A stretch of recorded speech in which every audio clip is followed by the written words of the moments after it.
Olá pessoal, bem-vindos ao Mundo da Anestesia, primeiro podcast de anestesia do Brasil. Hoje eu estou com um convidado muito especial, um grande amigo meu de infância, de colégio, de faculdade, né, e que trilhou um caminho de sucesso aí dentro da oftalmologia, o Emerson Badaró. Badaró, muito obrado, cara, por estar aqui. Estar aqui com você. Poxa, a gente já está combinando esse podcast há muito tempo, né? O Emerson, ele foi da minha turma de faculdade, lá na UFJF, em Juiz de Fora. Depois trilhou, né, a oftalmologia lá na Escola Paulista de Medicina, aqui em São Paulo. E depois ele vai contar a história dele, virou aí retinólogo, né, cirurgião, e além do doutorado, pós-doc dele, enfim, o cara é fantástico aí, ele trilhou um caminho de sucesso. Eu tenho um orgulho enorme, né, e um grande prazer de ser amigo desse cara aqui, né, por tudo que ele já conquistou, pela pessoa que ele é, enfim, hoje pai de família, né. Então é o seguinte, pessoal, a gente vai falar sobre oftalmologia, sobre a relação, né, do anestesista com o médico oftalmologista, cirurgião, as particularidades da catarata, de uma vitrectomia, o que o oftalmologista espera, né, do anestesista. Não é tão simples assim anestesiar para oftalmo. A gente vai conversar bastante sobre isso. Antes dar a palavra para o Emerson, eu só vou apresentar aqui o Volan, né, que é o nosso apoiador. Volan, muito obrigado aí por sempre estar apoiando o mundo da anestesia. Volan é uma plataforma, né, de gestão, né, de grupos de anestesia, gestão de escalas, gestão de faturamento. É a inteligência artificial aí dos gestores dentro do mundo da anestesia, né? E está revolucionando aí a maneira, né, de fazer escala, né, a maneira de fazer a gestão mesmo, né, de grupos de anestesia. É um alívio para a dor de muitos grupos de anestesia que estão começando. Volan, obrigado mais uma vez pelo apoio de sempre, tá? Tamo junto. Quem quiser saber mais sobre o Volan, essa plataforma belíssima, é só acessar o site www.volan.app, né, app.br, e lá tá todos os detalhes, vou deixar também na descrição. Mais uma coisa, dê 5 estrelinhas aí no Spotify, segue o Spotify, Mundo da Anestesia, e também pode curtir aí o YouTube, Sacadas de Anestesia, dê um like, siga também o canal para quem estiver assistindo no YouTube. Emerson, muito obrigado, cara. Badaró. Badaró, é. Renato, você não tem noção do prazer que eu tô de estar aqui com você. Cara, legal demais. A gente tem uma história de muitas décadas de amizade já, e ver você acompanhando do seu lado em alguns momentos, e depois próximo de você, e ver você decolando, fazendo o trabalho que você faz, é fantástico. E eu te acompanho desde sempre, né? Então eu acompanho tudo que você fez e tudo, é um orgulho danado estar aqui com você. Legal, cara. Eu lembro dos nossos telefonemas, a gente falando sobre esse mundo digital, né? Desde lá do início, você me perguntando umas coisas. Hoje você também está empreendendo aí, né? Sim. Você está com o Orbit, né? Fala um pouquinho do Orbit rapidão. O Orbit é uma plataforma de ensino continuado em oftalmologia. A gente sabe que é super difícil a gente continuar atualizado na vida real, né? Assim, a gente tem artigos científicos saindo toda hora, conhecimento sendo difundido toda hora, e é difícil a gente filtrar o que é importante e o que não é. Sim. Então o Orbit veio para preencher essa lacuna. A gente filtra tudo que tem de conhecimento e entrega para o oftalmologista ciência aliada à nossa opinião para a pessoa usar na prática. Não adianta nada ciência que não pode ser usada na prática. Então a gente filtra isso e entrega para a pessoa o que ela realmente consegue mudar a vida dos pacientes. À medida que ela coloca aquele conhecimento prático no dia a dia dela, no consultório dela, ela consegue realmente mudar a vida dos pacientes. Eu acho que é para isso que a ciência existe, né? No final das contas, é para atingir os pacientes. Que legal, muito bom. A nossa ideia parabéns, do Orbit cara. isso. Parabéns. Acho que assim a gente ajuda muita gente, né? Com o ensino, né? Acho que é fundamental a gente continuar ensinando, né? Não amarrar conhecimento, ajudar as pessoas, né? E assim, congresso é impossível você aprender as coisas de verdade só no congresso, né? Assim, é um período muito curto do ano. A gente não pode ir a muitos congressos, tem aquelas dificuldades todas inerentes a um congresso. Então a gente depende de realmente estudar em casa. E estudar em casa tem as dificuldades inerentes a essa ação. Congresso também, pelo menos na anestesia, a gente tem muito pouca coisa prática, a não sei workshops, enfim, mas eu pelo menos sinto falta. Eu vejo muito conteúdo teórico, muita atualização, enfim, mas aquela experiência do palestrante, né? com relação ao que ele faz no serviço dele, como é que ele faz os protocolos ou as condutas, enfim. Eu sinto muita falta disso. E esses ensinos, talvez online, que aproxima mais o estudante, também acho que facilita, né? Além disso, também de aproximar, da pessoa poder estudar na hora que ela quer, ela assiste, ela estuda na cidade dela, ela não precisa viajar. E o congresso, às vezes a gente vai pro congresso, chega lá, encontra com um amigo e no final das contas você fica no corredor, não entra pra dentro da sala, né? Que é outra coisa importante do congresso também, é o networking, é fazer compra. Enfim, nem sempre você consegue realmente assistir e tirar o proveito acadêmico só do congresso. A gente quer tirar outros proveitos também. Perfeito. Enfim, é complexo, né? A gente, como médico, sabe que nossos congressos a gente tem um monte de coisa para arquitetar ali que precisa. E nem sempre o conhecimento ocupa a grade horária de 8 da manhã às 6 da tarde ali daquele evento, né? Então... Verdade. Badaró, é o seguinte, a gente formou na mesma faculdade, colegas de turma, né? Foi uma amizade muito bacana que a gente teve aí na faculdade e a gente se ajudou. Eu sempre conto isso para os outros, cara. Foi fundamental a gente ter estudado junto, né, os 2 últimos anos de faculdade, com o mesmo foco, objetivo, que era passar nas melhores residências de anestesia, oftalmologia. E a gente conseguiu, né, cara? Conta um pouquinho pra gente aí como é que foi essa história, a sua trajetória, aí, se você puder contar isso, né, daqueles domingos que a gente ia pra sua casa estudar, que era, muito massa. A gente passava o domingo inteiro estudando, né, que eu voltava pra casa 1h da manhã, mas com o dever cumprido. Eu só saía da sua casa, né, com o dever cumprido. E depois, a sua trajetória, por que você escolheu oftalmo, a Escola Paulista, depois você emendou doutorado, pós-doc, voltou para Juiz de Fora, tá lá super bem, e depois criou o Orbit. Então conta um pouquinho pra gente aí como é que foi tudo. A nossa história de estudar foi muito...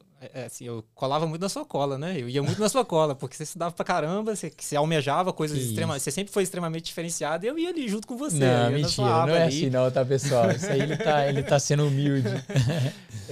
Mas enfim, eu acho que é uma coisa importante, a gente juntar com quem a gente admira, né? Eu me enxergava nisso, em você naquela época já, eu sempre te agradeci por causa disso mesmo, por você ter me ajudado naquela época. E eu acho que no final das contas virou uma troca, né? Porque você me ajudava e eu queria te ajudar e a gente ia estudando junto com os outros amigos também que a gente tinha, que tinham um propósito parecido. E no final das contas eu acho que o propósito era fazer bem feito, né? Sim. Independente de ser oftalmo, anestésio, rádio e tal. Eu nem sabia que eu queria oftalmo naquele início da época dos estudos ali. Eu fui decidir mais no final da faculdade mesmo. Eu queria fazer cirurgia geral. Mas a gente queria fazer bem feito e fazer num lugar que fosse realmente diferenciado. Que a gente queria estudar, se diferenciar, né, no conhecimento dentro da medicina, né? E eu acho que foi legal isso. A gente se apoiou para realmente almejar um lugar e a gente não se contentaria enquanto a gente não chegasse lá. No final das contas, eu escolhi fazer oftalmo e falei... eu fiz na Escola Paulista, mas eu sei que não é só lá que é bom. Existem alguns outros serviços muito bons do país que são nível A. A escola é um deles. E eu fico muito orgulhoso por ter feito parte dessa estrutura da escola. Eu sou extremamente grato à escola por ter me proporcionado oportunidades, de conhecer pessoas, de aprender e tudo. E ali, depois que eu passei lá, eu até parei de fazer outras provas de residência, porque era lá que eu queria passar. Eu lembro disso, cara. Eu não fui para a segunda fase de entrevistas e etc. de outras universidades muito boas, porque eu queria lá, eu queria a Escola Paulista, era lá que eu almejava. E por vários motivos, né? Mas, enfim. E no final das contas, entrei lá e um mundo de oportunidades acontece. Depois que você entra num lugar muito bom e eu tinha muita disposição também. Essa mesma disposição que eu trouxe da faculdade, eu levei para a residência. Eu trabalhava muito, eu tinha disponibilidade, eu estava sempre a fim de fazer as coisas. E eu estava até conversando com os meninos de faculdade ontem, né, das ligas, e eles estavam me perguntando o que eu achava que era importante nessa fase de vida. Eu falei, gente, vocês têm que ter disposição em qualquer fase da vida, né? Ter disposição, como é que fala? Aquela de verdade. Não é fingir que tem disposição, é dar disposição de verdade, entregar o que você tem e a vida sorrir de volta. E eu acho que foi isso que foi acontecendo ao longo do tempo, né? Na minha carreira de conhecimento, da minha carreira acadêmica, eu fui sorrindo e a vida foi sorrindo de volta. E várias oportunidades foram acontecendo. Eu fiz lá dentro da universidade mesmo, eu fiz um doutorado de sanduíche junto com a escola em Boston, na Tufts University. Depois eu voltei, fiz o pós-doc. Enfim, e as coisas fui sorrindo de novo, e a vida foi sorrindo de volta para mim, e aí apareceu a oportunidade da gente criar o Orbit, que é essa plataforma de ensino que eu estava falando. Enfim, eu acho que é isso. Eu estou sorrindo, e desde aquela época com você, eu estava rindo para a residência sorriu de volta, e eu continuo fazendo isso até hoje, e a coisa continua acontecendo, né? Assim, a vida entrega o que a gente dá para ela. E eu tive a felicidade de encontrar pessoas boas no caminho, como você naquela época, Depois profissionalmente, a gente se separou um pouquinho, né? Porque você foi para anestesia, eu fui para oftalmo, claro. Mas a vida acaba trazendo a gente de volta. E a gente está aqui hoje. Você vê, né? Tantos anos depois, a gente está aqui hoje fazendo coisas, encontrando, as vidas se encontrando de novo. Né? Isso eu acho fantástico. Fantástico. A minha história com o Badaró é muito interessante também, porque eu sempre achei que quando a gente se une a pessoas com o mesmo propósito, com a mesma vontade, com a garra, sonhando parecido, a gente acaba chegando mais longe ou chegando mais rápido, né? E na faculdade, desde o início eu já queria, né, visava São Paulo, porque eu falei, poxa, eu vou fazer faculdade na minha cidade natal, mas depois eu vou embora porque eu quero expandir, né? O mundo é muito grande para ficar lá em Juiz de Fora para sempre, e eu falei, não, preciso sair. E aí eu almejava, né, grandes civis de residência também. Só que eu lembro que o meu tio uma vez chegou para mim e falou assim, Renato, estuda para passar em Harvard. Porque se você não passar em Harvard, mesmo que não passe em Harvard, você vai passar em vários lugares depois vai poder escolher. E eu queria ter essa sensação de, poxa, ter um cardápio para depois escolher. Poxa, eu quero essa do que essa. Enfim. Eu acho que isso é muito mais, né, gratificante, mais fácil, né? E aí eu percebi que o Badaró, ele tinha um propósito parecido, ele estudioso, queria, porque queria, né, chegar lá, ele um cara bem aguerrido, nos esportes também, chegou a treinar handball junto, e aí fomos juntos, eu e Badaró, aí a gente até com mais 2 colegas, o Vitor, a Viviane, mas eu e ele, a gente estava mais focado, tanto que fizemos o internato rural junto, né? 2 meses em Ritápolis, uma cidadezinha muito pequena. E o engraçado, a gente estava tão focado para passar na residência, mas tão focado no 5º e no 6º ano, que acho que o nosso internato rural foi no final do 5º ano. Isso é que cada um ia para um posto de saúde, né? E quando eu chegava do posto e chegava em casa, ele tinha chegado primeiro e estava estudando, eu ficava louco. Nossa, cara. Você lembra disso? Lembro, claro. Aí, o contrário também. Aí no dia seguinte, era o contrário. Aí eu fazia de tudo para chegar mais cedo. Eu chegava mais cedo. Nossa, ele não tá, beleza. Aí já chegava, já tomava um banho rapidão, comia e já tava ali estudando. Aí ele chegava, ficava maluco, né? Exatamente. Era um acelerava o outro, acelerava, né? Não era competição, não. Era positivo, né? A gente olhava um ao outro e falava, poxa, o Renato tá ali, eu também quero. Porque que acontece? Se você chega depois de um internato rural, 5 horas da tarde, né? Que seja 2 da tarde, enfim. Né? Se você tá sozinho ou vê um colega seu deitado no sofá dormindo, vendo televisão, você vai fazer a mesma coisa, cara. E quando eu chegava em casa e via que o cara ali tava ali acelerado estudando, eu falei, pô, cara, eu tô com sono, eu não quero estudar, mas o meu amigo tá ali estudando e ele almeja passar nos lugares que eu quero, então vamos embora. A gente se puxou muito ali, né, cara? Igual a gente fala lá em Minas, né? Junto dos bancos nós fica melhor, né? Exatamente. Então, e foi fantástico, porque ele conquistou o sonho dele, que era passar na Escola Paulista, e ainda precisava, e eu não prestei prova na escola por conta acho que coincidiu com vaga com outro lugar que eu queria, que eu acho que era o USP Ribeirão, se eu não me engano. E aí eu fiz a USP São Paulo, ele também tinha passado para a 2ª fase, eu estava esperando a prova da 2ª fase, e aí saiu o resultado da Escola Paulista. A gente estava na casa do Vitor, um colega nosso aqui em São Paulo, na casa da irmã dele. Aí ele simplesmente falou, galera, a gente comemorou pra caramba, né, quando você passou e tal. Aí eu ainda esperando, pô, ele vai fazer a prova da USP. Cara, ele falou, galera, valeu, tô indo pra Juiz de Fora, foi comemorar, né? Eu lembro disso. Isso daí, assim, só para deixar claro, era simplesmente um desejo pessoal, né? Assim, existem, como eu estava falando antes, existem vários serviços, a USP é um deles. A gente tem preferências. Mas a minha preferência naquele momento de vida era isso, mas não significa que os outros serviços sejam ruins, mas não era o que eu queria para mim naquele momento, né? Sim, com certeza, né? A gente tem preferências, né, pessoais, né, porque daquele serviço ou de outro, né? Enfim, eu gostaria de fazer residência em São Paulo, em qualquer lugar que eu tinha escolhido ali seria excelente. Mas a última prova foi a USP São Paulo, né? E aí eu fiquei, um dos últimos, eu continuei ficando, estudando, e meus amigos já estavam comemorando. Foi uma situação difícil, mas foi bom demais. Depois a gente comemorou junto, né? Lá em Juiz de Fora. Exatamente. Legal. Aí você fez oftalmo e por que retina? Escolheu fazer retina depois, especializar em retina, uma coisa tão difícil, cara, pelo amor de Deus. Eu acredito muito no que eu tava falando, Renato. A vida sorri de volta. Eu não sei, porque às vezes a gente vai no feeling mesmo, sabe? Eu sentia que eu queria retina. Não sei te explicar exatamente por quê. Hoje eu sei falar. É por causa do perfil de pacientes. Eu não sou o perfil de médico que gosta de tratar a estética, por exemplo. Não é o meu perfil. Eu gosto de tratar doenças. Sim. E retina tem muita doença. Então, na época, eu não sabia por que eu estava escolhendo. Era uma coisa mais intuitiva, assim, sabe? Eu conversava com os outros, eu entendia um pouco o que era a especialidade, a subespecialidade, tudo.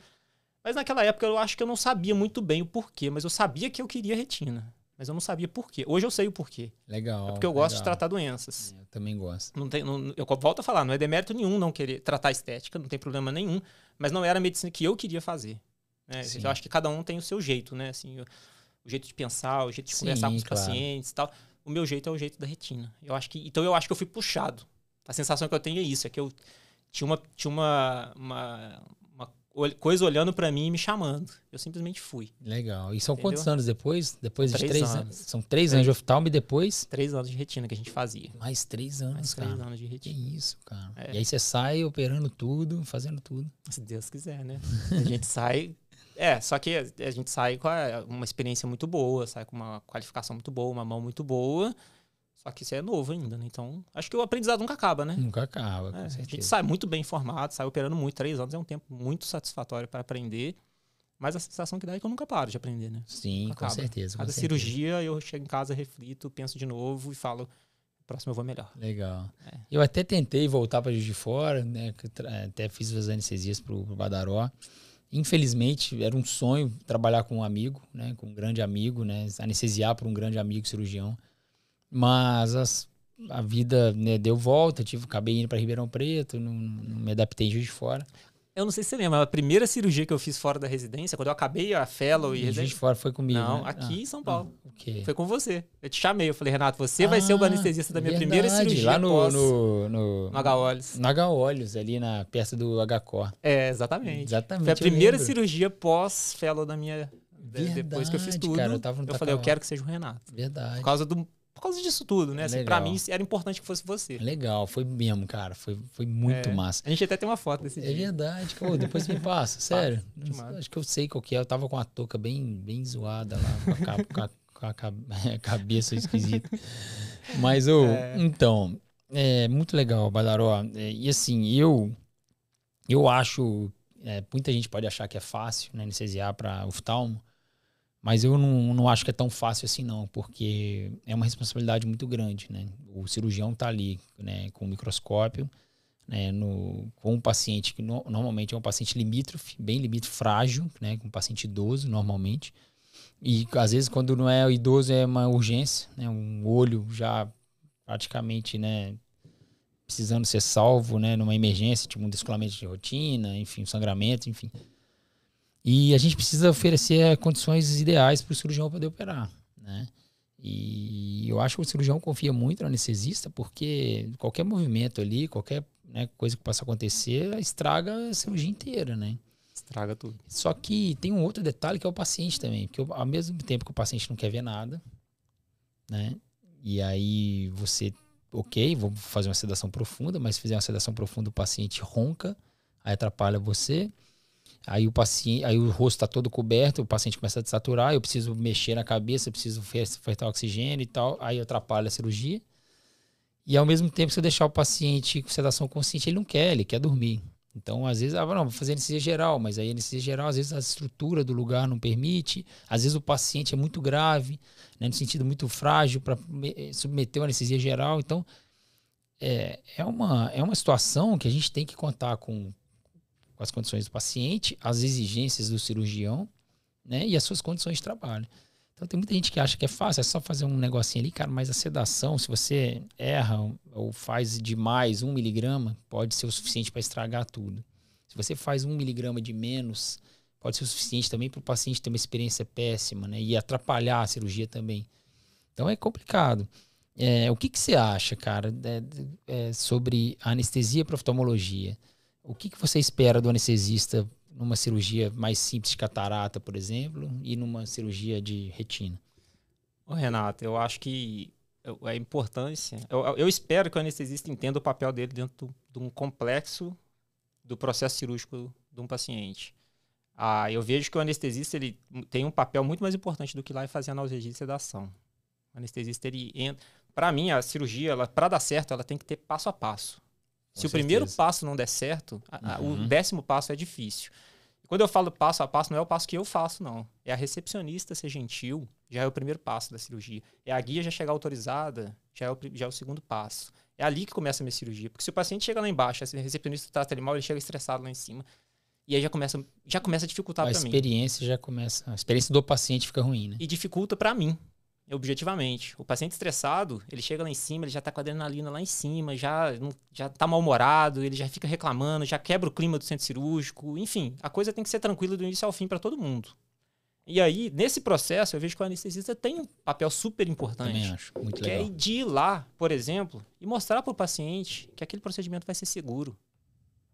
Você sabe quais são as objeções do seu paciente, né? Dentro do paciente anestésico, que eu quero dizer, né? Assim, você sabe, o paciente tem medo de ser sedado e não acordar. Tem paciente que tem medo de Propofol porque o Michael Jackson morreu. Tem paciente que tem medo de mexer na hora da cirurgia e estragar tudo. Tem paciente que tem medo de ficar acordado e ver o olho dele sendo furado. Então, só algumas coisas que fazem sentido, outras que nem fazem sentido do lado médico, mas na cabeça do paciente faz. Tem paciente que tem medo do risco cirúrgico. Poxa, será que eu vou ter uma parada cardíaca? Você fala, gente, não faz sentido. Em 2023, a gente pensar que a anestesia é um procedimento inseguro numa cirurgia letiva de um paciente que você programou, sabe? Mas o paciente não sabe disso. Aí chega um anestesista lá na hora, simplesmente pega e injeta um negócio na veia do paciente e o paciente apaga. Esse anestesista não entendeu a importância dele dentro desse complexo cirúrgico que vai do início ao fim. E esse anestesista atrapalha a cirurgia. Sem ele saber, ele está atrapalhando. Entendeu? Então, assim, uma situação que aconteceu pontual da minha família outro dia. Uma pessoa da família foi fazer um procedimento eletivo, super simples, nada demais. A médica pediu um risco cirúrgico. Não precisava em termos técnicos, mas beleza. Se ela se sente mais segura, se ela acha que aquilo ali faz sentido no zelo do cuidado com o paciente, tudo bem fazer o risco cirúrgico. Aí ela, na hora do procedimento, eu estava na sala. Eu não assisto os procedimentos familiares, mas no início eu gosto de estar na sala só para a pessoa sentir segurança e depois eu saio. O anestesista simplesmente não olhou o risco cirúrgico que foi feito. Chegou do lado da pessoa e falou: tem algum problema de saúde? Não. Tem alergia a alguma coisa? Não. Tem não sei o que, não sei. Acabou. Injetou. A pessoa não conseguiu nem responder. Na mesa de cirurgia, ela não teve tempo de responder porque ela foi sedada antes.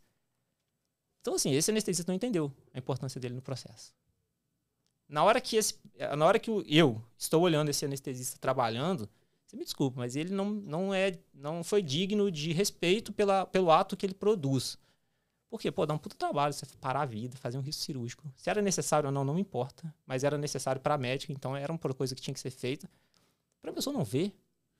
E a sensação de segurança é zero. Porque na hora que você faz um risco cirúrgico, o anestesista não vê, significa que qualquer coisa pode ter passado ali que ele não sabe. Pode ser que a pessoa tenha uma supercardiopatia complexa e essa pessoa simplesmente ignorou o fato de ter podido ter tido acesso àquilo previamente, entendeu? Então, assim, o anestesista pode ir lá antes e falar: ô, fulano, eu sou o Renato, o senhor é paciente do Dr. Emerson, né? A gente vai fazer a cirurgia de catarata, a gente vai operar o seu olho direito, eu sou anestesista, eu tô aqui pro senhor precisar. Já operou de catarata? Já operou alguma coisa antes? Mostra segurança pro paciente, entendeu? Pô, isso me ajuda tanto, cara. Pós-operatório é tão mais tranquilo quando o anestesista faz isso, sabe?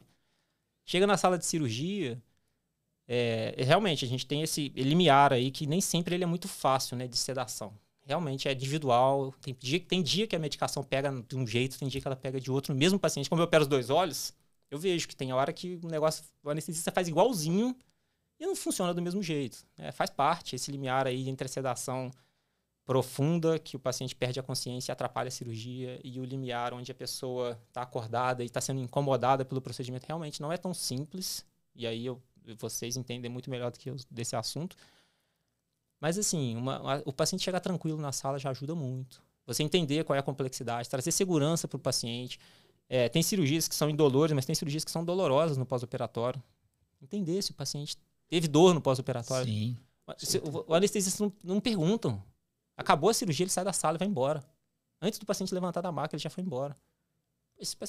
desculpa, mas esse anestesista não cumpriu o papel completo do que a gente espera dele, entendeu?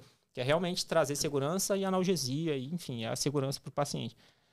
O anestesista que eu trabalho hoje, ele é muito bom nesse sentido, porque ele entendeu a importância dele. E eu valorizo muito. Eu pago mais a ele do que eu pagava para os anestesistas anteriores, porque as minhas cirurgias fluem muito mais fácil, o meu índice de complicação é super baixo, e eu valorizo, dentro desse processo, a ação dele. Porque quando não é ele, complica. As coisas são diferentes, entendeu? O fluxo é diferente. O paciente chega diferente na sala, o posicionamento dele faz diferença dentro da sala, o paciente... Enfim, eu acho que o anestesista tem que entender que ele faz parte de um processo cirúrgico desde o início.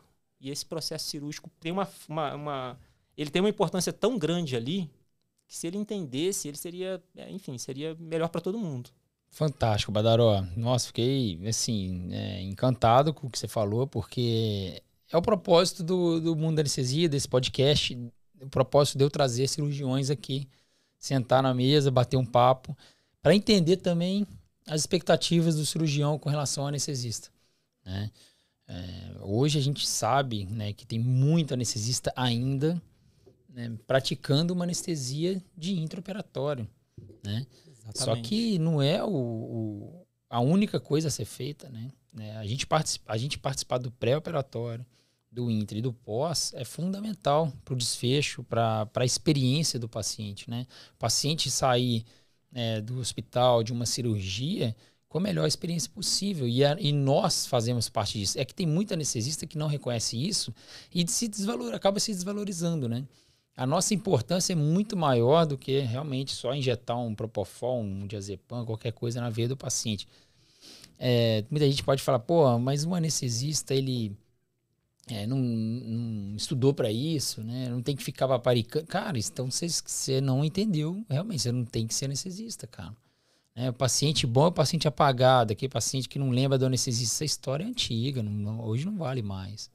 Porque depende do serviço que você entrega, né? O serviço que eu entrego é qualidade de vida. Sim. Através de visão. Sim. Se eu fosse ortopedista, eu ia entregar a qualidade de vida através da ortopedia. Se eu fosse qualquer coisa, a gente tem que entregar qualidade de vida e segurança. E o anestesista pode entregar isso, né? Com certeza, cara. Por exemplo, eu vejo os riscos cirúrgicos dos meus pacientes. Eu não mando todos para o anestesista, porque eu não acho que precisa ele ver todos previamente, nos dias antes da cirurgia. Ele vê ele na hora, avalia de novo, mas eu vejo antes todos, filtro. Fulano, tem um paciente ou outro que merece ser discutido, né? Esse paciente aqui é um paciente peculiar, é fora do padrão. Dá uma ligada para ele. Paciente, você não tem noção tanto que os pacientes ficam felizes com o anestesista ligar. Antes. Ligação. Dura 2 minutos a ligação. Falar assim, fulano, eu vi que o senhor usa tal medicação aqui, pode continuar usando, não vai ter problema nenhum na sua cirurgia. Sim. E aí, o que acontece com isso? O paciente fica super feliz comigo, porque o anestesista faz parte de uma equipe, ele fica super feliz comigo, eu fico super feliz com o anestesista, a cirurgia transcorre tranquilamente e a irmã desse paciente vem na semana seguinte para operar e todo mundo ganha. Eu ganho como cirurgião, eu ganho porque eu tenho mais paciente, o anestesista ganha porque está trabalhando mais e tá todo mundo ganhando. E a família está feliz também, está ganhando porque está tendo um procedimento que está transcorrendo de uma forma tranquila. Fantástico. Então, eu acho que todo mundo ganha, é uma coisa que não tem como não ganhar. Sim, com certeza. Fideliza também, né? O oftalmologista, o cirurgião, ele acaba entendendo a importância também e começa a sentir falta quando não é o anestesista que ele está acostumado, enfim. Aí valoriza também a especialidade, porque essa visão que você tem, né, é fantástica e deveria ser a visão de todos os cirurgiões também não vejo por esse lado, né? Assim, acho que tem muito cirurgião também que não entende esse valor do anestesista nesse sentido, né? Tem muito cirurgião também que opera e também vai embora, né? Que não tem esse cuidado, né, com o pré e pós, né? Mas a gente estava falando de medicina de 2023, né, cara? Está falando de uma medicina que hoje a gente cada vez mais exigido, as pessoas exigem mais, um tratamento cada vez mais diferenciado e a gente é médico de pessoas, né, cara? Exatamente. A gente precisa... A gente é médico de pessoas, a gente tem que entregar um serviço bem feito, não só conversa não é o que você fala, né? É o que a pessoa recebe. A gente tem que entregar uma coisa que a pessoa receba de verdade como valor. Não adianta não adianta ser honesto, tem que parecer ser honesto, verdade, né? Não adianta fazer o certo, tem que parecer certo. A pessoa tem que ter confiança. Com certeza, com certeza. O que foi? Pode falar. Comida chegou. Ah, beleza. Aí comida chegou, pode deixar. Pode deixar aí guardado, depois eu... O código. Ah, e o código. Então, peraí. Preciso do código. É o seu número do celular, né? Tentei, mas não foi. 7912. Isso aí. Enfim, mas é super importante essa sua colocação, cara. Tenho certeza que vai tocar aí muitos colegas aí que estão escutando, né? Pra gente tentar ser valorizado. Uma coisa que eu fiz muito no meu Instagram, cara, foi valorizar a anestesia, né? Uhum. Só que eu percebi que o próprio anestesista não se valorizava, por exemplo, nesse sentido, né? O cara fala assim, nossa, cara, pô, anestesia profissional, não tem que fazer nada. Vou lá, faço a sedação, aquela receitinha de bolo e tá bom. Cara, se você não se valoriza, como é que depois você vai querer melhores salários? Você vai querer ser chamado para alguma coisa, né? Então eu chamo isso de autossabotagem. O próprio anestesista se sabotar, né? Por quê? Porque não se valoriza. Se você não se valoriza ou não valoriza a especialidade, quem vai valorizar, né? Assumir o protagonismo da valorização. Verdade. É isso mesmo, cara.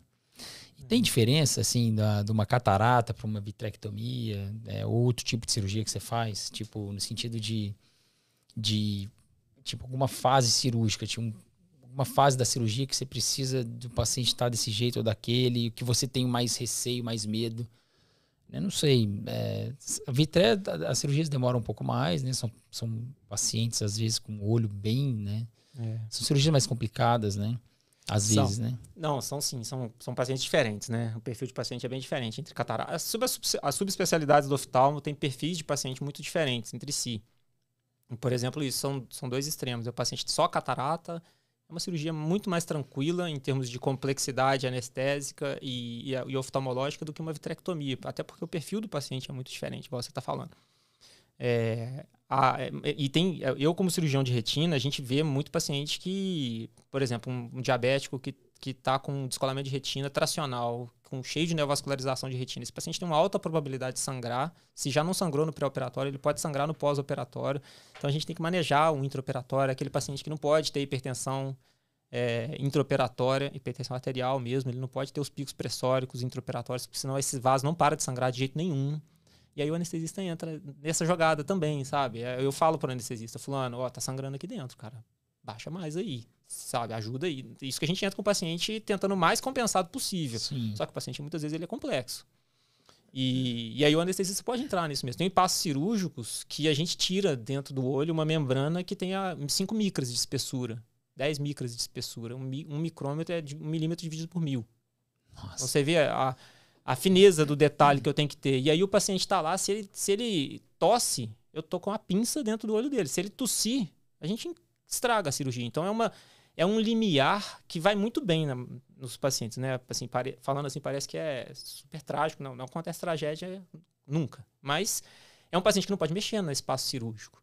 Então ele não pode nem estar muito sedado ao ponto de não ser nada colaborativo e estar sonolento e mexendo e sem colaboração nenhuma. Mas também não pode ser aquele paciente que está totalmente acordado vendo a pinça chegar no lugar ali, entendeu? Então, ele realmente tem a importância da anestesia é essencial para o meu resultado cirúrgico, entendeu? É importantíssimo que o paciente esteja no limiar de sedação, numa faixa ali, que ele não está nem pouco colaborativo, nem vendo tudo que ele...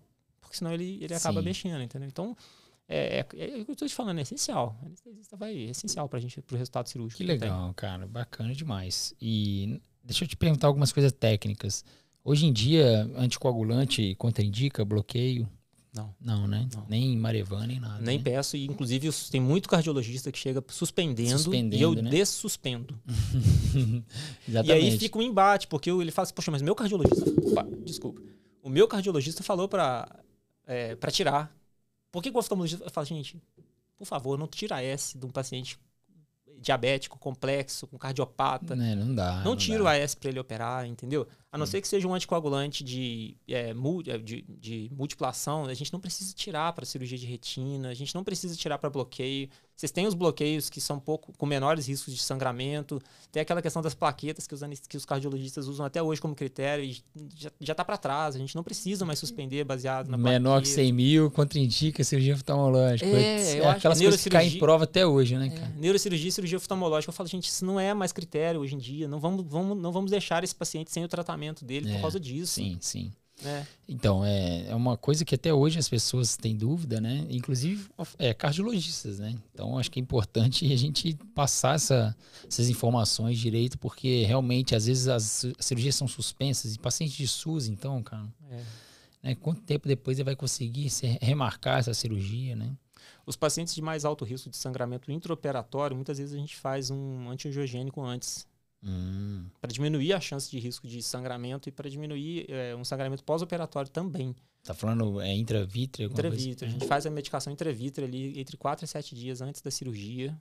Então, quando ele chega lá, ele já chega com aqueles vasos mais atrofiados e tudo, então diminui muito a probabilidade de sangramento intraocular, que eu quero dizer, né? Não relacionado ao processo anestésico mesmo, né? Do bloqueio. Sim. Mas o intraocular eu consigo controlar de uma forma melhor, sabe? E eu vejo que muitas vezes a pessoa ainda está lá naquele protocolo de muitas décadas atrás que falava sobre essa plaqueta, por exemplo. Por exemplo, até o jejum, cara, não para vitrectomia, mas para catarata, por exemplo, que são cirurgias curtas, rápidas, que não necessário sedações profundas, por exemplo. Hoje a gente está cada vez mais abreviando o jejum, né? Então, tem trabalhos na literatura que até sem jejum, você não deixa mais um idoso de jejum. Por quê? Porque se você opera 10 pacientes, né, você vai deixar todo mundo em jejum. Cara, o 10º paciente vai ser operado meio-dia, 11 horas da manhã. Aí o que acontece? O velhinho geralmente dorme às 8, né, da noite. Então, fica aí 12, 20, sei lá, 12 horas, 15, 16. Já vi paciente com 18 horas de jejum, né? Então, isso também tem que ser sempre discutido, né? Porque senão vira uma coisa, cara, uma verdade absoluta de 1970 e a gente acaba não se atentando para isso. O que eu faço para diminuir esse transtorno dos idosos, eu consigo fazer um mapa cirúrgico. E eu faço o jejum retrógrado. Falo, o paciente que vai operar às 4 da tarde, ele não está de jejum desde o mesmo horário que o paciente que vai operar 1 da tarde. Com certeza. Eles vão chegar na clínica em horário diferente, o jejum vai ser orientado em horários diferentes, a gente faz uma avaliação do horário e ele vai ser operado naquela hora, a gente faz o jejum retrógrado. Não é todo mundo do dia, a partir das 8 da manhã, não. Entendeu? A gente vê isso ainda, cara. Pois é. É impressionante, né? Não pode. E assim, cirurgias eletivas, a gente sabe mais ou menos o tempo de cirurgia, né? Dá para planejar uma cirurgia, ela é repetível ali, né? Assim, a gente sabe mais ou menos o tempo que eu gasto numa cirurgia de catarata. E claro que intercorrências acontecem e tudo, mas eu consigo planejar para não atrasar demais a vida da pessoa, para ela não ficar estressada de ficar muito tempo de jejum e nem esperando muito tempo. E com relação à pressão, cara, vocês têm algum limite de pressão? Por exemplo, o paciente chega com pressão de 19 por não sei quanto. A oftalmologia tem um guideline sobre isso ou não? Fica mais a cargo do anestesista ou do cardiologista? Eu acho que fica mais a cargo de vocês, sabe? Sim. Mas como eu estava falando, cirurgia eletiva não justifica entrar com um paciente descompensado. Sim. Tem coisas que a gente consegue mexer no dia da cirurgia ali para ajustar, para diminuir tudo. Diabetes também, né? Mas entrar com um paciente extremamente descompensado não justifica numa cirurgia eletiva. Sim, com certeza. Né? Aí o que é descompensado é até relativo, né? Porque você pegar um paciente que é super diabético, você não vai esperar ele chegar a 90 de glicemia nunca. Ele não vai chegar nunca nesse ponto. Então não dá para esperar. Sim. Então esse que é o limiar, né? A gente saber que horas que a gente está entrando com segurança, mas sem atrasar o tratamento do paciente. Sim, com certeza. E esses pacientes mais complexos, né? Igual você está falando de diabéticos que tem diabetes ou hipertensão, são pacientes que muitas vezes a gente não vai conseguir chegar no limite perfeito. Tem hora que a gente vai ter que fazer a cirurgia no ponto de equilíbrio ali, que não necessariamente é a compensação da doença dele. Né? Sim, com certeza, cara. E me fala um pouquinho mais, cara, vamos mudar um pouquinho de assunto, do Orbit, então. Você tem ensinado o que você está com quantas pessoas, você tem colegas, sócios, você está ensinando o quê? Só retina ou é oftalmo de uma maneira geral? Igual a gente tinha a nossa amizade que foi gerando frutos, né? Uhum. Eu tenho 4 grandes amigos que tinham... Da residência. 4 grandes amigos que tinham um propósito parecido com o meu. E igual a gente tinha o propósito que a gente comentou aqui no início, né? Que foram pessoas que eu fui vendo. E eu tive muita sorte de encontrar com eles. São pessoas que eu admiro muito, são pessoas muito bacanas, que pensam de uma forma muito positiva. Sim. E a gente, é o que eu estava falando, a gente entende que existe muita dificuldade de se atualizar. Isso de todo mundo. Todos nós temos muita dificuldade de atualizar, porque é muito conhecimento. E assim, o celular dá acesso para a gente ter todas as informações do mundo. E por ser muito, a gente tem dificuldade de filtrar. Sim. O que é importante, o que é ruído, o que é barulho. Né? A gente tem essa dificuldade de entender o que é a diferença ali. E por ser uma dor nossa, A gente falou, gente, isso não é só a gente estuda, e no final das contas a gente ainda tem essa dificuldade de entender o que é o filtro do conhecimento ali para saber como se atualizar. E aí a gente começou a fazer as aulas de atualização e o pessoal foi gostando, a gente foi fazendo mais aulas. A pandemia trouxe muito isso, né? A gente foi chamando gente, o pessoal do Brasil inteiro assistindo as aulas, a gente foi fazendo as discussões de caso. E aí a gente foi aprendendo e ao mesmo tempo, já que a gente estava aprendendo, muita gente foi aprendendo junto. E no final das contas eu falo que eu acho que eu sou quem mais aprende dentro do Orbit, sabe? Mais do que qualquer aluno que está ali dentro. Eu acho que eu que mais aprendo, porque a gente tem que estudar tanto para conseguir filtrar. Sim. Que a gente acaba aprendendo muito a oftalmologia também. E aí eu tive a felicidade de achar esses 4 amigos que têm esse propósito também muito parecido. E aí atualmente, a gente infiltrou nos subnichos. A gente ensina oftalmo, depois a gente ensina retina e a gente tem um curso de OCT, que é o equipamento, é o exame de oftalmologia, que é a tomografia de coerência óptica. É o exame mais importante dentro do segmento posterior do olho que existe hoje. E é um exame que não é novo, mas que ainda assim, por ele ser uma coisa muito útil, muita gente tem dificuldade de saber o que é importante naquilo ali. E o que ele é importante? Ele não estuda só a retina. Ele estuda toda a estrutura do fundo do olho, por exemplo, retina, coroide, esclera, nervo óptico, a gente avalia isso tudo, e a superfície da retina também, vítreo e interface vitro-retiniana. Tá. E além disso, existem os tomógrafos também que fazem a captação de imagens do segmento anterior, que é cristalino, córnea, íris, corpo ciliar. Tem tudo quanto é lugar, esses tomógrafos? A tomografia é super comum, muito comum. Muitas cidades têm, e por ser um exame fantástico, é um exame que é muito importante, e fazer retina hoje e segmento posterior sem ter um tomógrafo, você praticamente não consegue. De tão importante que o exame é, de tanta informação que ele traz pra gente. E não é por radiação, né? Zero radiação. E como é que é o aparelho? É grande, pequeno? Sabe aqueles aparelhos de queixo e testa que a gente tem no oftalmo lá? Encosta o queixo, encosta a testa? Ah, sim, é aquele. Um daqueles. Demora quanto tempo pra fazer o negócio? Então, aí que tá, né? É legal isso, porque uma das coisas que a gente ensina para os alunos é diminuir o tempo de exame sem perder qualidade.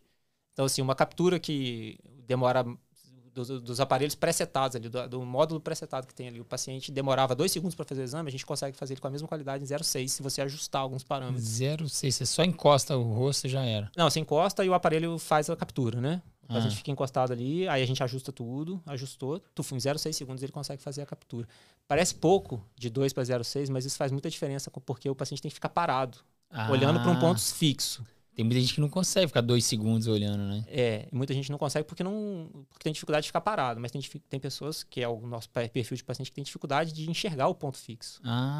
Pela deficiência visual. Sim. Então, você manter um idoso com escoliose, encostado no aparelho, com queixa-testa imóvel, olhando para um ponto X, sendo que ele não está vendo aquele ponto X direito, você diminuir... E fica mexendo, né? Você diminuir para 1/4 do tempo do exame já faz muita diferença para ele. Massa.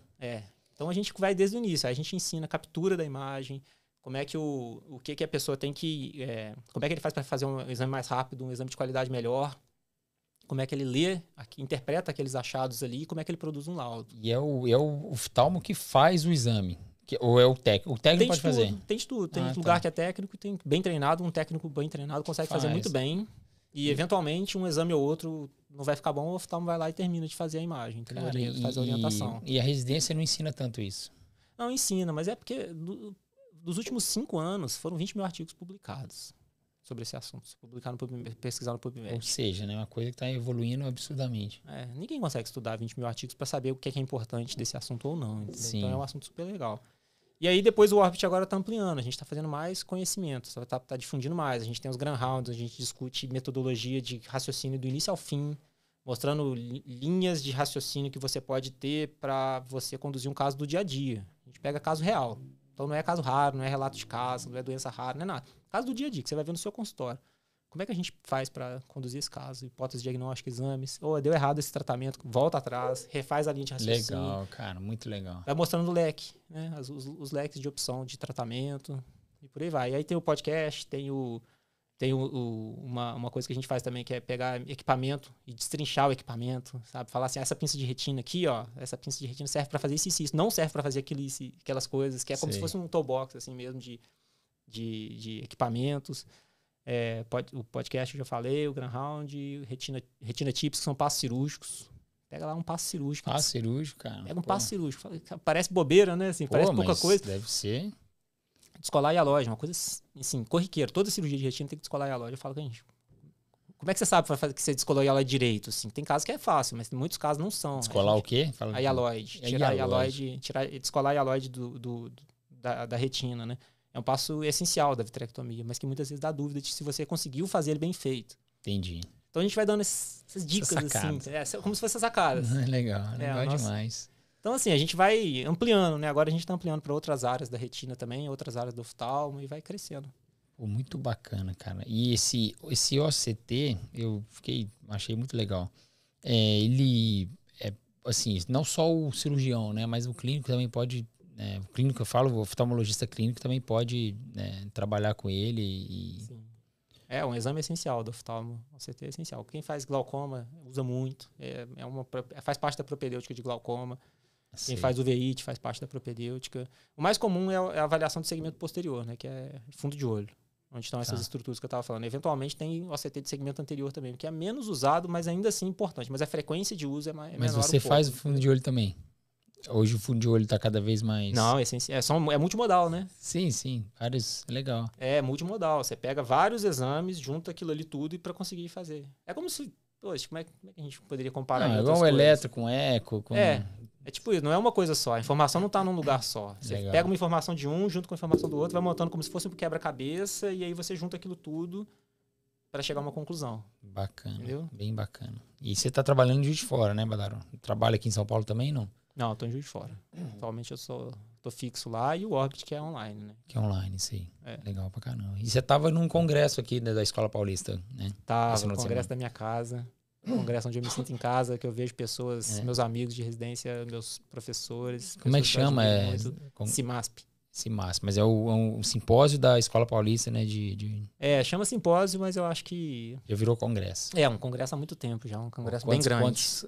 Quantos dias? Foi de quarta a domingo. Quarta a sábado, né? Quarta-feira, domingo? Quarta a sábado, Que 4 isso, dias cara, de congresso. Grande. Vem gente do Brasil todo. Vem gente do Brasil inteiro. Acho que foram 3 mil inscritos. Caramba. Bastante gente. Bastante gente, bem legal. Palestrou lá também? Fiz algumas. Eu vi lá as fotinhas suas, cara. Legal pra caramba, cara. Você tem alguma dúvida com relação à anestesia, cara? No sentido de anestesia para oftalmo?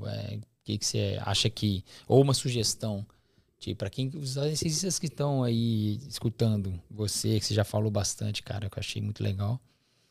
Mas, às vezes, o anestesista não reconhece, né?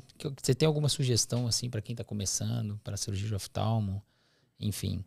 Ô, Renato, eu acho que a grande coisa é você entender o processo, sabe? E eu falo o processo na parte da anestesia é você entender o jeito do cirurgião.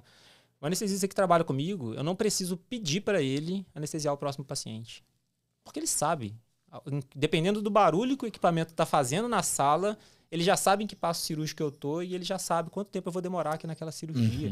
Então, olha a sensibilidade que ele tem, entendeu? Ele já consegue saber até isso. É uma equipe, né? Trabalho em equipe, né? E assim, eu vejo uma coisa que já aconteceu que eu acho que, assim, me doeu no coração, assim, no coração. Foi quando eu fui para trabalhar, o anestesista entrou na sala e falou assim, não, doutor, chamava até de doutor, assim, super diferente, né? Ô, doutor, mas eu não faço bloqueio, não. É verdade. Interessante, fala isso. Eu falei, gente, o que você está fazendo numa sala de oftalmologia?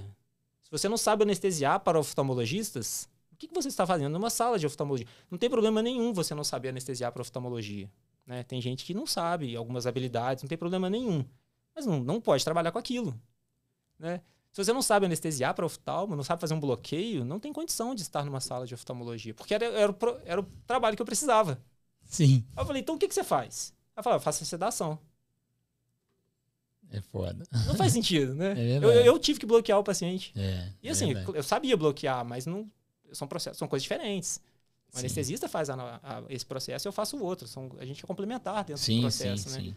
Então eu acho que é isso, é entender, conversar com o cirurgião, entender o gosto dele. Tem cirurgião que gosta de paciente mais profundo, tem cirurgião que gosta de paciente mais leve. Tem que entender o cirurgião, os gostos dos cirurgiões, né?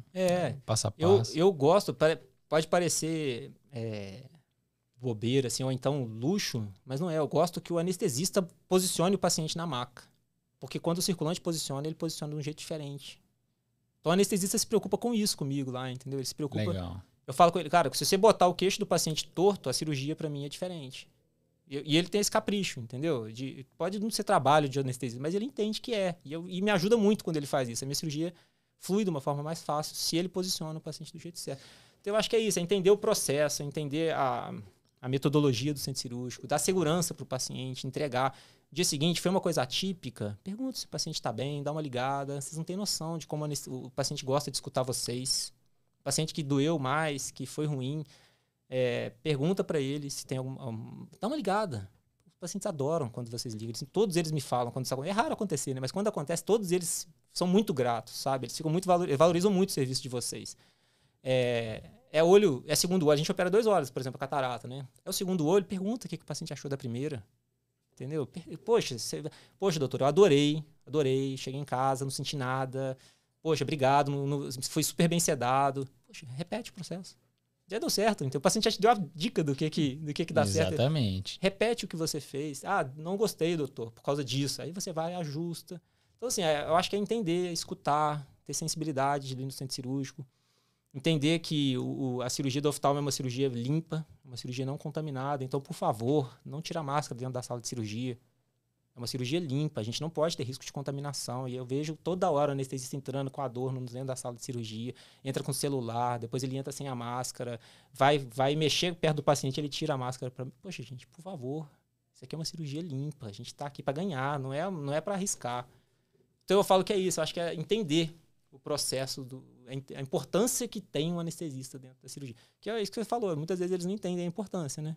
Poxa, um anestesista que chega e tira a máscara na hora de falar com o paciente no campo cirúrgico, poxa, cara, tá botando minha cirurgia em risco, sabe? Mas é verdade. Toda hora eles fazem isso. Nossa, cara, aí é foda. Enfim. Eu acho que é muito legal a gente escutar isso de um cirurgião, né? A gente até mesmo mudar a nossa prática, se for o caso, né? Feedback é importante, né? Às vezes, o cirurgião tem um receio de falar isso com o anestesista, né? Ou o anestesista também acaba não perguntando e fica elas por elas, aí acaba que pode ser feito coisas melhores, né? Pode ser melhorado o serviço, mas fica às vezes o ego, não sei, cara. Muitos médicos não aceitam críticas ou sugestões, né? Então a coisa meio... Então, ó, aqui tá o Emerson Badaró, um cirurgião fantástico aí, com uma baita experiência, retinólogo, né? É retinólogo que a gente fala? Cirurgião retinólogo? Retinólogo, tanto faz, Enfim, e dando uma dica aí pra vocês, pra quem tá escutando, pra quem tá começando aí, né? E invariavelmente, poxa, você fala assim, eu não gosto de oftalmo, não gosto de anestesiar para oftalmo e tal. Cara, mas você pode receber um convite uma vez ou outra, substituir alguém, você pode entrar numa equipe que faz muita anestesia para oftalmo. Então sempre é bom, né, a gente entender e saber, né, de outras áreas dentro da anestesia, porque oportunidades surgem do nada, né? Então a gente precisa ter uma formação mais completinha, mais, né? Pô, você não sabe fazer um bloqueio, o oftalmo nunca fez na residência, poxa, procure fazer, saber como fazer, porque depois você pode ter aí, né, oportunidades perdidas por não saber, por não entender, acho que vale a pena, tá? A complementação da residência, do aprendizado. E vocês fazem coisas tão difíceis, Renato? Vocês como anestesistas fazem pacientes tão complexos que eu acho que aprender a complexidade do oftalmo é um pedaço pequeno do conhecimento de vocês, sabe? Vocês já têm tanto conhecimento que é um upgrade pequeno que vocês precisam dar, entendeu? Nem é tão difícil não para vocês. Não, e é uma cereja do bolo também dentro da área da anestesia, né? Porque às vezes a gente tem trabalhos tão desgastantes, tão pesados, né? Com pacientes tão, né, graves, com cirurgias muito longas, né? Que exigem muito, assim, atenção, enfim, desgasta mesmo, ficar ali no centro cirúrgico ali muitas horas e tal. E às vezes trabalhar com a oftalmologia como é um mundo diferente, né? Um mundo talvez mais suave, assim, né? Do ponto de vista por exemplo, de nível de estresse, né? Então, que eu acho que é um válvula de escape. Um dia ou outro na semana você trabalhar com oftalmologia, né? É um serviço que remunera bem, né? Eu acho que ainda assim a gente tem aí uma boa remuneração dentro da área da anestesia oftalmológica. Tem muitos colegas anestesistas que trabalham com isso. É uma área super importante, muito, muito bacana, né? E saber que é importante esse papel do anestesista. Se você não gosta de fazer esse meio de campo, né, cara? Então não vai trabalhar com oftalmo, né? E é tão bom quando o anestesista faz, vocês não têm noção. É bom, deve ser muito bom. É valorizado por todo mundo, sabe? Talvez quem não faz, não escuta o feedback positivo. Sim, mas quem faz, eu tenho certeza que escuta. Porque os pacientes falam pra mim. Eles falam, nossa, doutor, que anestesista é aquele? Nossa, ele me trouxe tanta segurança. Isso é tão bom pra mim, eu escutar isso, sabe? Saber que a gente tem uma equipe, onde essa equipe tem eu que sou cirurgião, tem o anestesista, tem a enfermeira, tem a circulante, né? Que são outras pessoas super importantes do processo, da equipe mesmo. Sim. E o paciente falar para mim que gostou da equipe inteira, eu fico tão grato ao processo, porque no final das contas é isso, a gente tem que entregar um serviço de alto nível mesmo para os pacientes, sabe? Sim, sim. Deixa eu te perguntar uma coisa, outra coisa técnica que veio à cabeça. Quero ver se realmente é por causa disso ou não, né? Quando vocês operam catarata, vocês sabem que os pacientes têm a patologia nos 2 olhos. Por que vocês fazem um olho primeiro, depois o outro?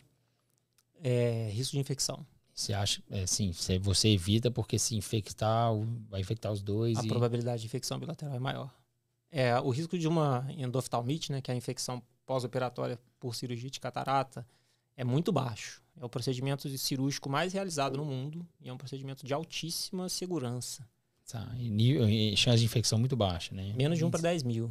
Tá. 1 para 4 mil, dependendo do estudo, assim, mas por volta de 1 para 4 mil infecções. Assim, é um risco muito baixo.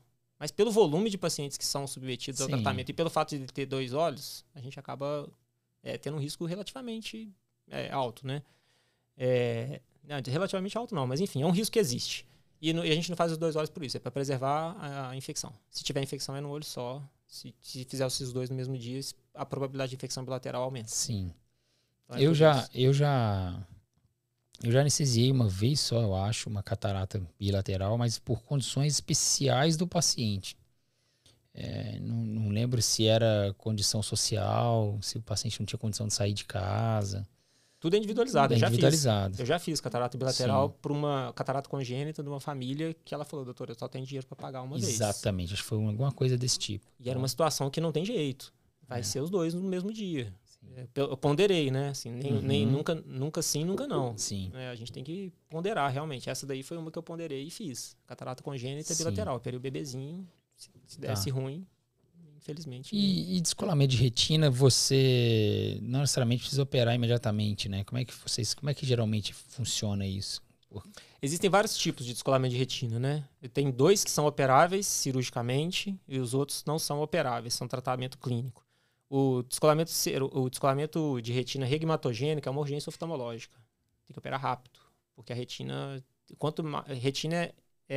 tempo de retina descolada significa menos tempo de visão, pior visão no pós-operatório. Então, quanto antes a gente operar e colocar a retina de volta, melhor fica a visão. E esse tempo tem que ser o quê? Delta T curto, urgência oftalmológica. Tá. Eu já cansei de fechar a agenda, falando assim, fecha minha agenda, eu tô indo pro centro cirúrgico. Entendi. Entendeu? E você diagnostica com qual exame? No consultório, mapeamento de retina. Mapeamento de retina. Aí, eventualmente, pode ser que precise de mais exames, mas um mapeamento de retina, via de regra, já faz. Como que você mapeia a retina? É o aparelho que a gente coloca na cabeça e usa umas lentes para poder ver o fundo de olho. O paciente vai olhando, olha para cima, para baixo, para um lado, para o outro. Ali a gente faz o mapa ali da retina, tá? Geralmente o diagnóstico sai dali, mas o planejamento cirúrgico depende um pouco, às vezes, de alguns exames complementares que são feitos rápido também, são exames que são feitos na clínica mesmo. Então, esses pacientes de descolamento de retina regmatogênica, que é quando tem um rasgo na retina mesmo, é uma urgência oftalmológica. Tem que planejar para logo. E geralmente descola por qual motivo?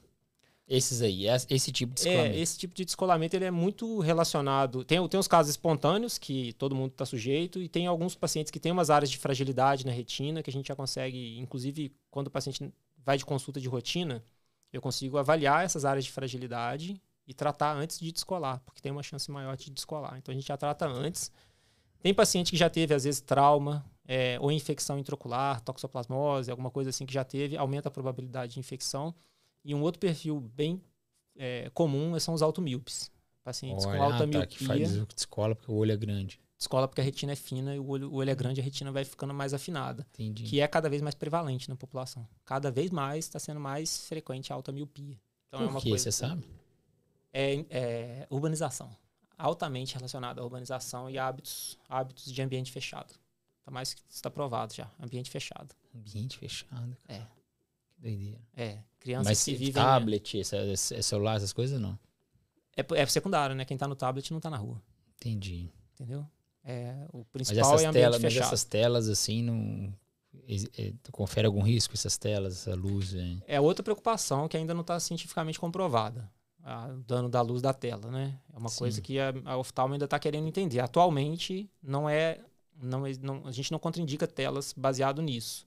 A gente contraindica telas porque a pessoa que está na tela não está no ambiente aberto. E ambiente aberto previne a progressão de miopia ou aparecimento de miopia. Caramba, hein? Porque a visão periférica, igual a gente está aqui, né? A gente está conversando aqui. A nossa visão para na parede. Nossa visão periférica, ela para aqui. Sim. Quando você está num ambiente aberto, a sua visão vai no infinito. Sim. Por mais que a gente esteja focado em jogar bola, tá parado ali, a visão está no ponto próximo, mas a visão periférica está no infinito. E a visão periférica é responsável por estimular a retina periférica, e a retina periférica, sendo estimulada, ela diminui a miopia.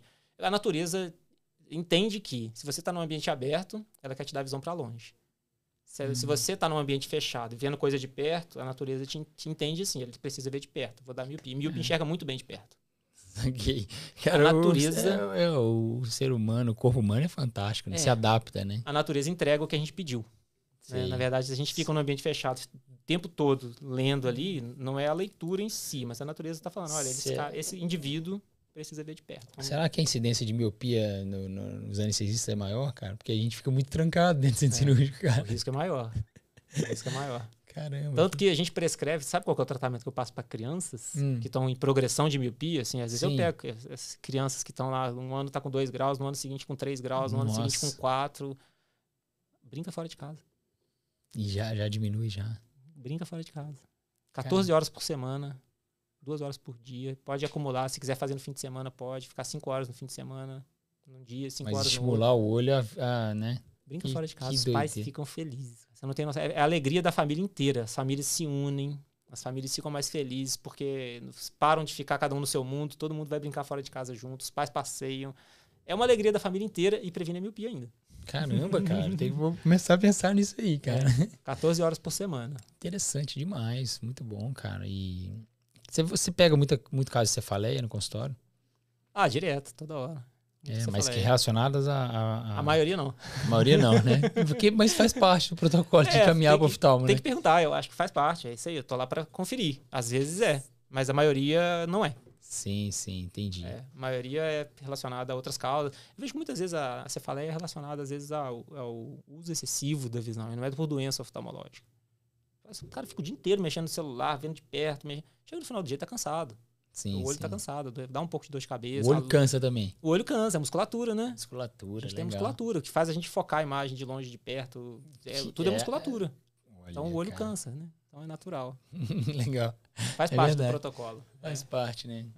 O músculo fadiga, né? Então acaba...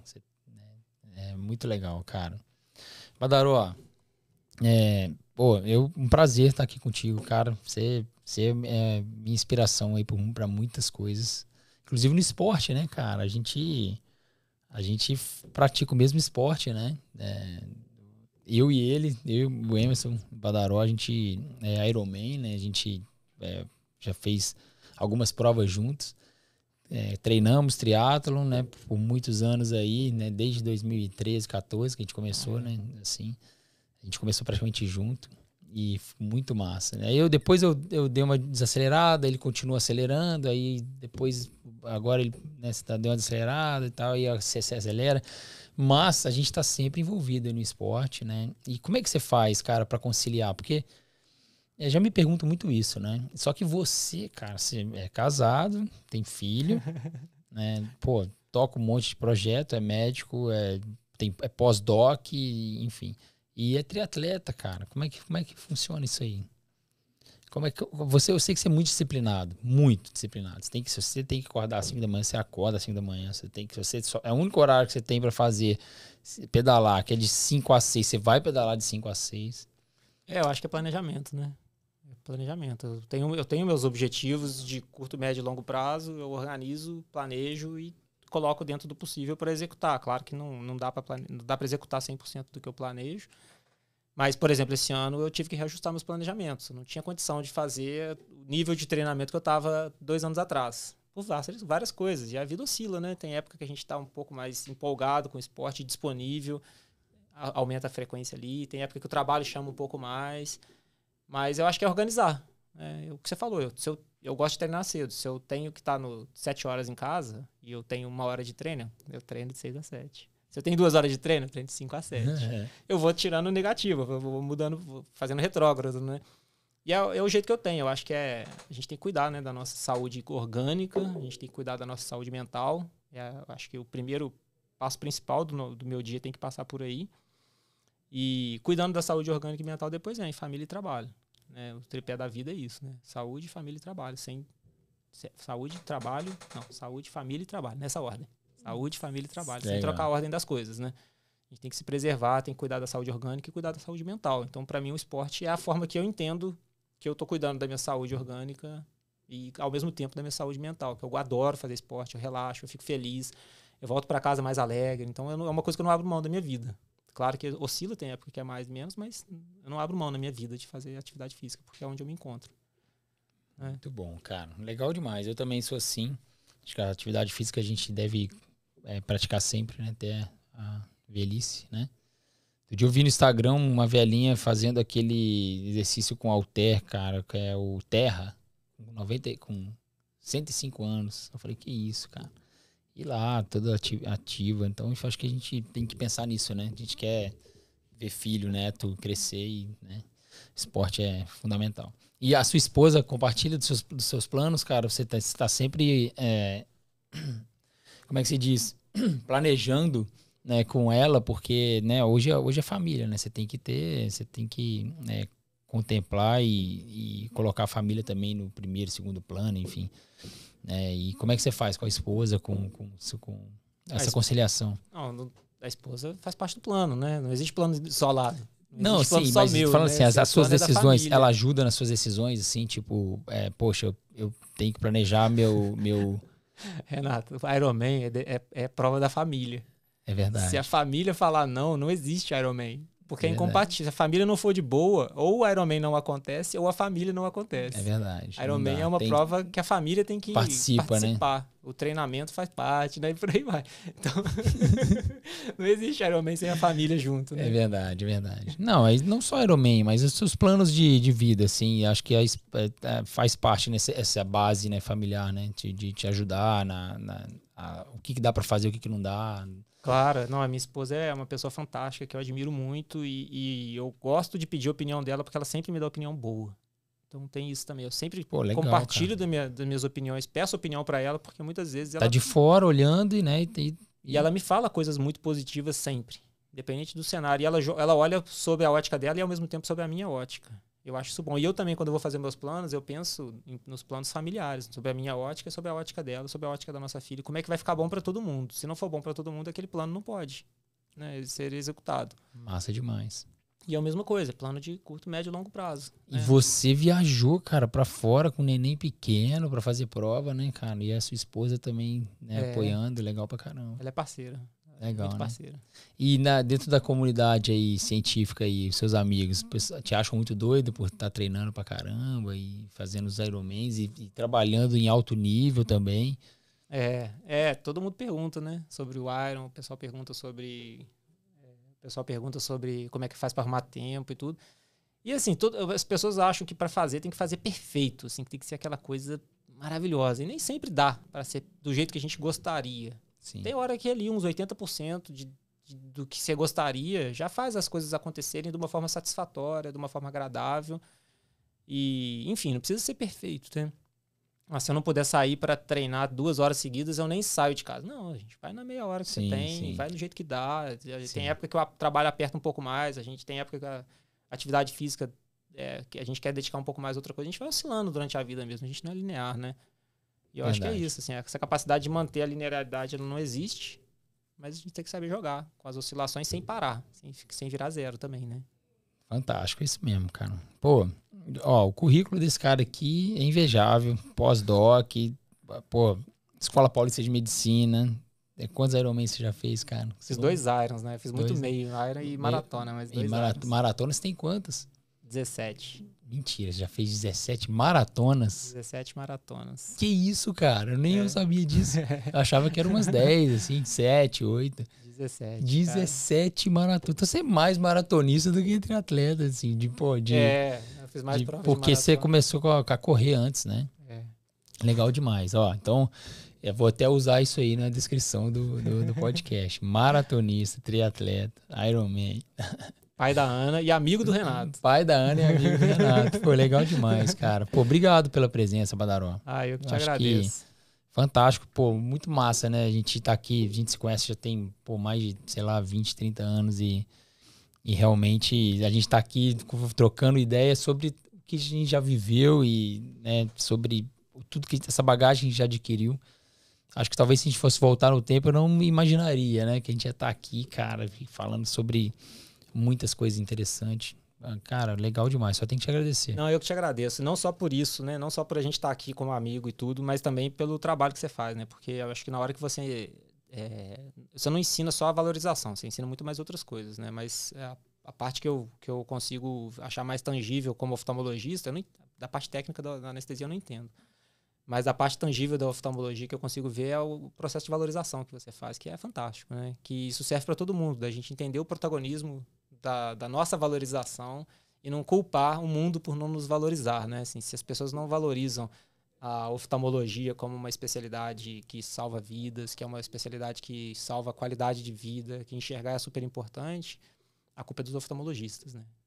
Se os anestesistas não entendem e acham que a valorização da classe não é inerente ao protagonismo dos anestesistas, é porque está culpando o próximo, né? A gente assumir o protagonismo da nossa valorização é muito importante também. Muito importante. E eu acho que é muito disso que você fala, né? Mostrar o valor para ser valorizado. E na hora que você mostra valor, não tem dúvida de que a pessoa vai ser valorizada. Isso aí. Tem que mostrar valor, agregar valor ao colega, ao próximo, né? Trabalhar em equipe, né? E agregar valor ao paciente, né? Que é o mais importante. É o complexo, né? Complexo. Do trabalho ali e tudo. Tudo. Envolve todo mundo. Te agradeço até por isso também. Parabéns. Eu te acompanho sempre. Não paro de acompanhar e você merece todo o sucesso do mundo. Valeu. Mesmo. Tamo junto. Você também, cara. Obrigado mais uma vez, tá? Dá um abraço lá na Gabi e um beijão na Ana lá, tá? Sim, pode deixar. Valeu. Pessoal, um abraço então. Mais uma vez, obrigado aí pela audiência. Dê lá 5 estrelinhas, né, no Spotify. Curta lá o Sacada de Anestesia, compartilhe esse episódio com quem você acha que vai, né, aproveitar realmente, quem gosta da oftalmologia, da anestesia, enfim, para os acadêmicos, médicos, para todo mundo, para a população em geral, né? E Volan, mais uma vez, obrigado pelo apoio. Foi você que ajudou aí a tornar esse episódio aí possível. Muito obrigado mais uma vez também. Valeu, pessoal. Um grande abraço. Valeu, Renato. Até mais. Obrigado.